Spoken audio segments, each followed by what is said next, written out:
புண்ணியம் வேண்டேன் புகழதும் வேண்டேன் பின்னிடும் மாயப் பெருமையும் வேண்டேன் உன்னினுள் ஒடுங்கும் ஒன்றுதான் வேண்டும் எண்ணிலா அடியார் இன்னலை களைந்தே. சிவாய நம சிவாய நம சிவாய நம. ஆன்மீக 108 சக்தியின் வணக்கங்கள்.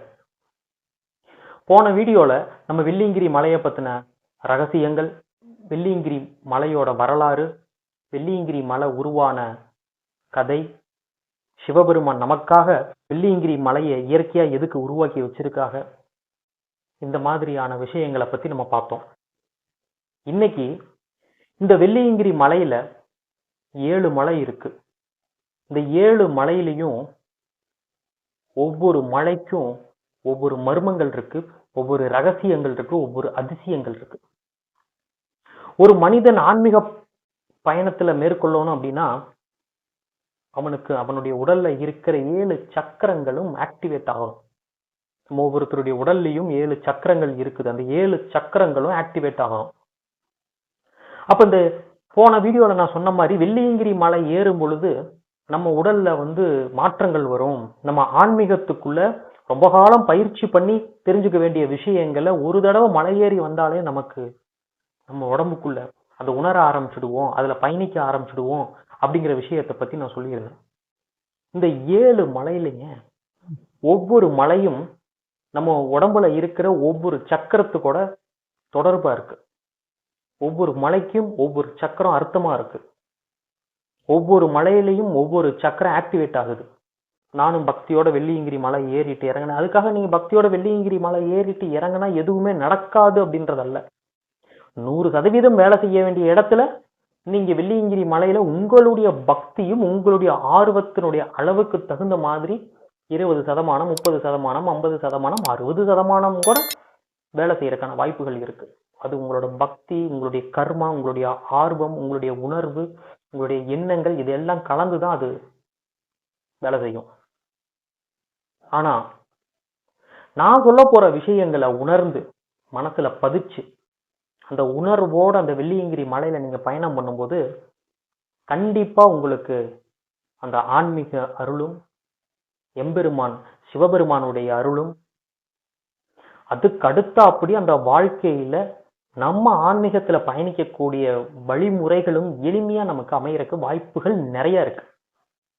ஒரு புத்தகம் படிக்கிறீங்க, அதுல ஒரு சில விஷயங்களை தெரிஞ்சுக்கிறதுக்காக படிக்கிறீங்க. அப்படி படிக்கும்போது சும்மா வெறுமனே பக்கங்களை புரட்டி பார்த்துக்கிட்டு சும்மா படிச்சுக்கிட்டே போனா மட்டும் நமக்கு புரிஞ்சிடாது. அப்படியும் அது புரிஞ்சாலும் நமக்கு பதிஞ்சிடாது. ஆனா அந்த புக்ல என்ன இருக்குதுங்கிறத உணர்ந்து ஆழமா பார்த்து அதை உணர்ந்து நீங்க படிக்கும் பொழுது காலத்துக்கும் அது உங்களுடனே இருக்கும். அந்த கருத்துக்கள் உங்களை விட்டு போகாது, நீங்க மறக்கவும் முடியாது.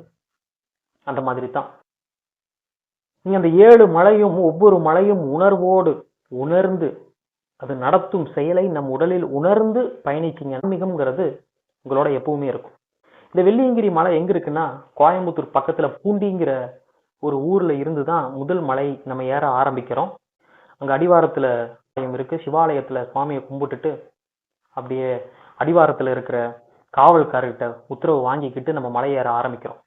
முதல் மலை கற்களாலும் பாறைகளாலும் உருவாக்கப்பட்டது. படிக்கட்டுகளா இருக்கும், கற்கள்களா நிறைய இருக்கும், கருங்கல்களா நிறைய இருக்கும். ரொம்ப சிரமப்பட்டு கடினப்பட்டு கஷ்டப்பட்டு தான் அந்த கல்லுல நம்ம ஏறி நடந்து போற மாதிரி இருக்கும். அதாவது பழனி மலையுடைய படிக்கட்டுகளை விட 3 மடங்கு அதிகமா இருக்கும். இங்க ரொம்ப சிரமப்பட்டு தான் இந்த முதல் மலை ஏறுற மாதிரி வரும்.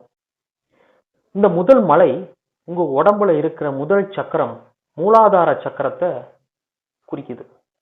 இந்த மூலாதார சக்கரம் நம்ம உடம்புல கழிவுகள் வெளியேறக்கூடிய 2 உறுப்புகளுக்கும் நடுவுல இருக்கு.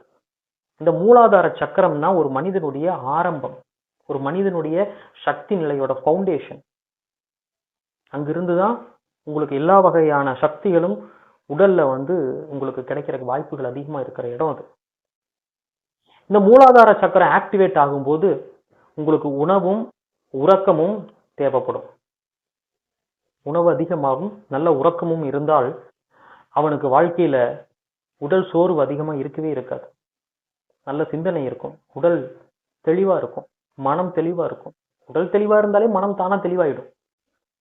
இந்த மூலாதாரத்து சக்கரத்தை ஆக்டிவேட் பண்றது முதல் மலை ஏறும் பொழுது அது நடக்கும். நீங்க கஷ்டப்பட்டு சிரமப்பட்டு அந்த படிக்கட்டுகள்ல ஏறும் பொழுது உங்களுடைய உணர்வு அந்த மூலாதார சக்கரம் இருக்கிற இடத்துல உங்க உணர்வு தானாவே ஆட்கொண்டு இருக்கும்.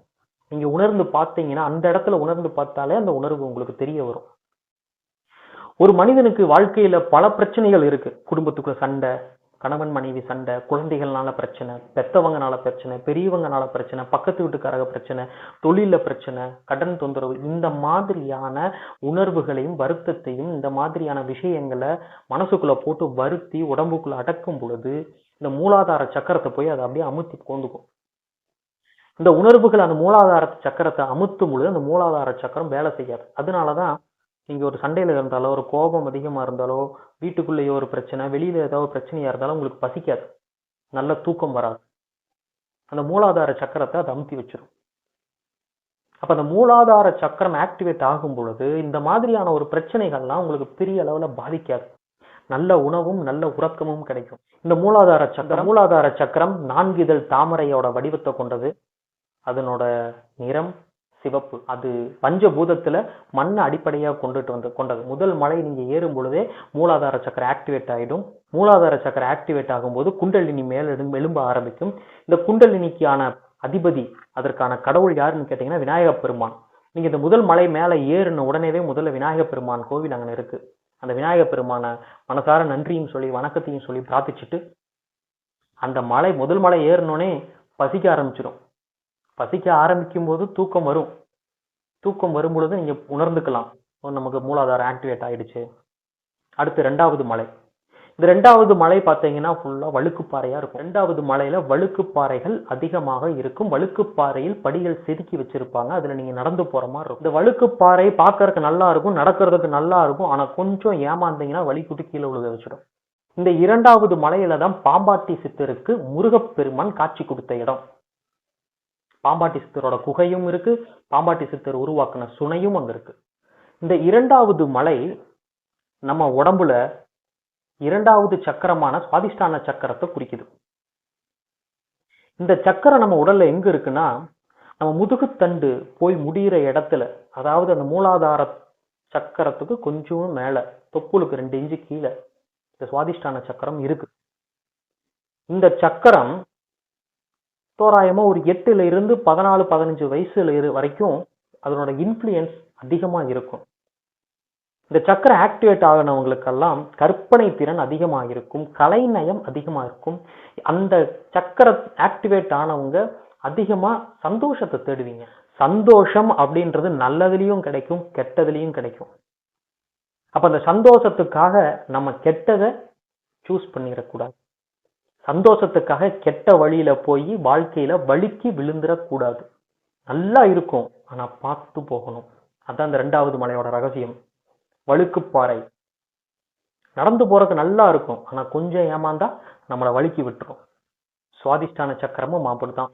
அதை ஆக்டிவேட் பண்ணணும்னா சந்தோஷத்தை நம்ம தேடும் போது கெட்டதுக்குள்ள போய் வழுக்கி வாழ்க்கையில விழுந்துடாம நல்ல விஷயங்களை ஏற்றுக்கொண்டு நல்ல விஷயங்கள்ல சந்தோஷத்துக்காக பயன்படுத்திக்கிட்டு கற்பனை நயத்தோட கலை நயத்தோட அடுத்த கட்டத்துக்கு உங்க ஆன்மீக பயணத்தையும் உங்க வெள்ளியங்கிரி பயணத்தையும் நீங்க 2வது மலையும் 2வது சக்கரம் சுவாதிஷ்டான சக்கரத்தையும் எவ்வளவு பெரிய பொருத்தம் பாத்தீங்களா? அப்ப இயற்கை எவ்வளவு பெரிய ஒரு விஷயத்தை நம்மளுக்கு உணர்த்துது, எவ்வளவு பெரிய விஷயத்தை நமக்கு காண்பிக்குது.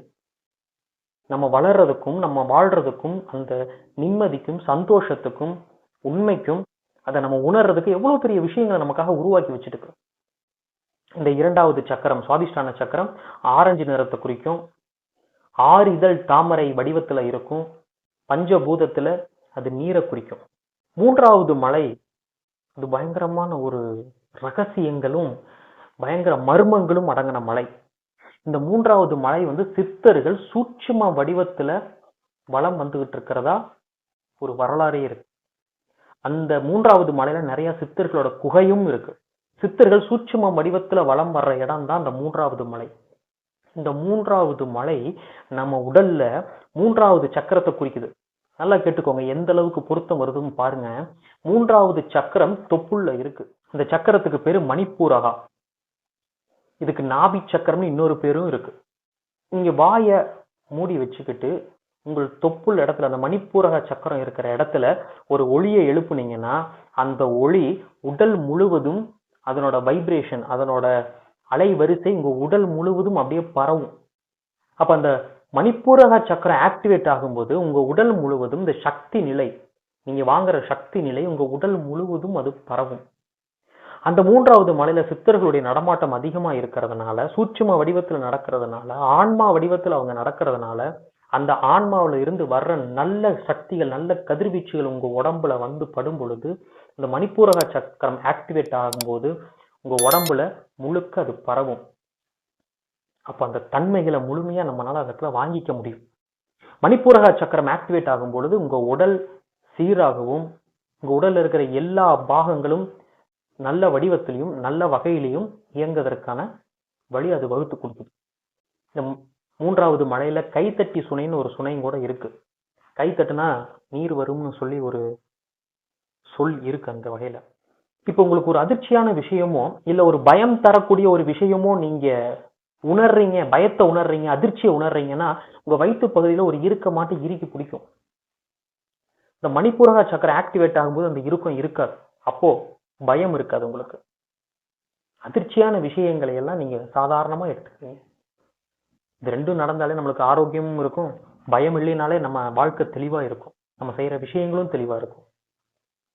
இந்த மணிப்பூரக சக்கரம் 3வது சக்கரத்தினுடைய நிறம் மஞ்சள், 10 இதழ் தாமரை வடிவத்தை கொண்டது. இது பஞ்சபூதத்துல நெருப்ப அடிப்படையா கொண்டது. அடுத்து 4வது மலைக்குள்ள போறீங்க. இந்த 4வது மலையும் நம்ம உடம்புல இருக்கிற 4வது சக்கரம் எப்படி ஒரு கனெக்ஷன்ல இருக்குன்னு பாருங்களேன்.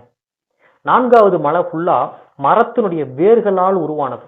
நீங்க மரத்தினோட வேர்கள்ல தான் ஏறி ஏறி போகிற மாதிரி இருக்கும். அதே மாதிரி 4வது மலை எல்லாம் பச்சை பசையேறுன்னு இருக்கும். அதாவது 3வது மலை கடந்து போகும் பொழுது குளிர் அடிக்க ஆரம்பிச்சதுனாலே நீங்க 4வது மலையில போயிட்டீங்கன்னு தான் அர்த்தம். எல்லாம் பச்சை பசையேறுன்னு செடி கொடிகளும் மரங்களும் நிறைய இருக்கும். மரத்தினுடைய வேர்கள்ல தான் நீங்க நடந்து போற மாதிரி இருக்கும்.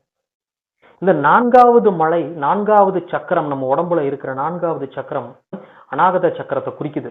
அது நெஞ்சுக்குழியில இருக்கு, இதயத்துக்கு பக்கத்துல இருக்கு, விழா எலும்புக்குள்ள இருக்கு. அந்த சக்கரத்தை விழா எலும்பு மூடி இருக்கு. அதே மாதிரியே மரம் வேர்கள் ஃபுல்லா அந்த மலையில மூடி இருக்கும். ஒற்றுமையை பாருங்களேன், நம்ம உடம்புக்கும் அந்த மலைக்கும். அந்த 4வது சக்கரத்தினுடைய நிறம் பச்சை. அங்க மரம் செடி கொடிகள் நிறைய பச்சை பசையேறுன்னு இருக்கும். பச்சை பசையேன்னு மரம் செடி கொடிகள் நிறைய இருந்தாலே காற்று நல்லா இருக்கும். 4வது சக்கரத்தினுடைய பஞ்சபூதத்துல காற்றை கொண்டுதான் இருக்குது. அப்ப இந்த 4வது மலை நீங்க கடந்து போகும்போது, இத்தனை விஷயங்களை கடந்து போகும்போது தன்னால உங்களுடைய அந்த சக்கரம், 4வது சக்கரம் அநாகத சக்கரம் வந்து ஆக்டிவேட் ஆக ஆரம்பிச்சிடும். இந்த சக்கரம் ஆக்டிவேட் ஆயிட்டாலே அன்பு, பாசம், விசுவாசம், பக்தி இதெல்லாம் ரொம்ப அதிகமாயிடும். பச்சை நிறத்தை ஏன் விவசாயிகள் அதிகமா பயன்படுத்துறாங்கன்னா, அவங்க செய்யும் தொழில் ஒரு உயிரை உருவாக்குவது, அதுல இருந்து காய்கறிகளை எடுத்து இன்னொரு உயிருக்கு கொடுப்பது. இதுல உண்மையா ஒரு நல்ல வகையான பாசமும் ஒரு பற்றும் ஒரு அன்பும் அதிகமா இருக்கிறவங்கனாலதான் இந்த விஷயத்த செய்ய முடியும். எவ்வளவு நட்டம் வந்தாலும் அவங்க விவசாயத்தை விட்டு வெளியில போக மாட்டாங்க. அவங்களுக்கு தான் அந்த பச்சை ரொம்ப பிடிக்கும். அதனாலதான் விவசாயிகள் எப்பவும் பச்சை உடையிலேயே இருக்கிறது. இந்த 4வது சக்கரம் 12 இலை தாமரை போல் வடிவத்துல இருக்கும். அதனுடைய நிறம் பச்சை, அதனுடைய பஞ்சபூதம் காற்று. இந்த 4வது மலையில ஒட்டர் சித்தருடைய குகையும் இருக்கு. அடுத்து 5வது மலைக்கு போறோம். இந்த 5வது மலை சேரும் சகதியுமா வலுவழுப்பா இருக்கும். இந்த 5வது சக்கரம் நம்மளோட தொண்டைக்குழியில இருக்கு. இந்த தொண்டை எப்படி வலுவலுன்னு இருக்கு, அந்த மாதிரி இந்த 5வது மலையும் வலுவலுன்னு இருக்கும். 5வது சக்கரம் பஞ்சபூதத்துல ஆகாயத்தை குறிக்கும். நீங்க 5வது மலைக்கு போனதுக்கு அப்புறம் தான் ஆகாயத்தை பார்ப்பீங்க. மலை ஏற ஆரம்பிச்சதுக்கு அப்புறம் ஆகாயத்தை தெளிவா பார்ப்பீங்க. இந்த பஞ்சபூதத்துல ஆகாயம் நீல கலர்ல இருக்கும். அந்த 5வது சக்கரமும் நீல கலரை தான் குறிக்கும். சிவனுடைய கழுத்துல பாத்தீங்கன்னா நீல கலர்ல இருக்கும். அந்த சக்கரம் நீளத்தை தான் குறிக்கும். இந்த சக்கரம் ஆக்டிவேட் ஆகும் பொழுது உங்களுக்கு தொடர்பு கொள்ளும் திறன் அதிகமாகும். உங்க கற்பனையில இருக்கிறத கரெக்டா நீங்க வெளிப்படுத்தவும் முடியும். வார்த்தைகள் சுத்தமாகவும் தெளிவாகவும் இருக்கும். நல்ல வார்த்தைகளாவே இருக்கும். உங்களுடைய குரலும் தெளிவான குரலா இருக்கும். இந்த 5வது சக்கரம், அதாவது தொண்டைக்குழியில இருக்கிற சக்கரத்துக்கு விசுத்தி சக்கரம்னு பேரு.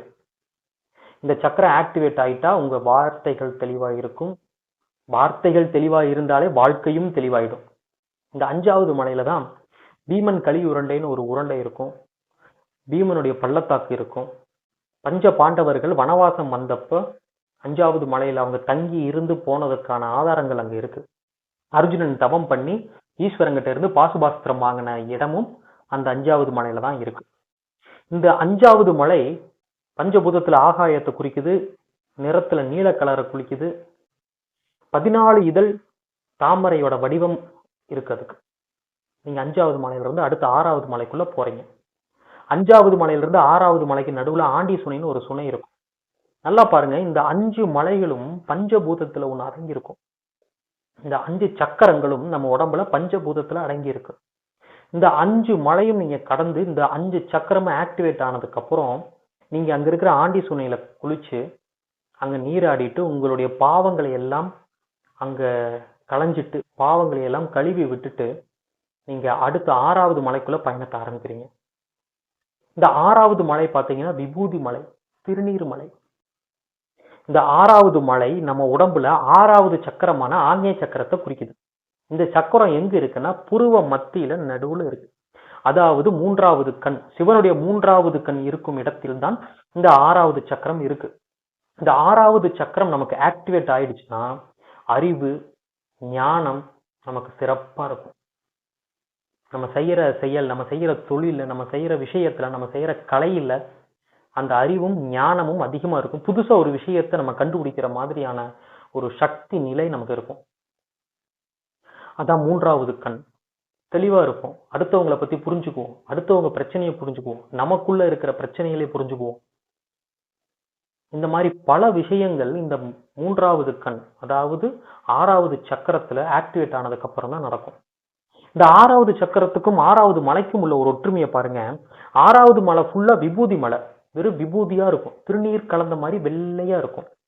அங்கிருந்து அந்த மண்ணை எடுத்து கொண்டுட்டு வந்து குழந்தைகளுக்கு விபூதியா வச்சு விடுவாங்க வீட்டுல. அந்த விபூதிய நம்மளுடைய இந்த சக்கரத்துல தான் நம்ம தினமும் வைப்போம். தியானம் பண்ணும் பொழுதும் சரி, கோவிலுக்கு போனாலும் சரி, அந்த சக்கரம் இருக்கிற இடத்துல தான் விபூதி எடுப்போம். அப்ப இயற்கையா அது எப்படி அமைஞ்சிருக்கு பாருங்க. இந்த சக்கரத்துக்கும் ஆக்ஞை சக்கரத்துக்கும் அந்த 6வது மலைக்கும் உள்ள தொடர்பு. அதே மாதிரியே அந்த 6வது மலையில இறக்கமா இருக்கும், பள்ளங்கள் நிறைய இருக்கும். நீங்க உட்கார்ந்து உட்கார்ந்து தான் இறங்கி போற மாதிரி இருக்கும். அப்ப இந்த 5 மலையா ஏறி வந்து அந்த 5 சக்கரங்களை ஆக்டிவேட் பண்ணும்போது 6வது, அதாவது 6வது மலையில உட்கார்ந்து உட்கார்ந்து போகும் பொழுது இந்த இடத்துல இருக்கிற சக்கரம் தானா ஆக்டிவேட் ஆயிடும்.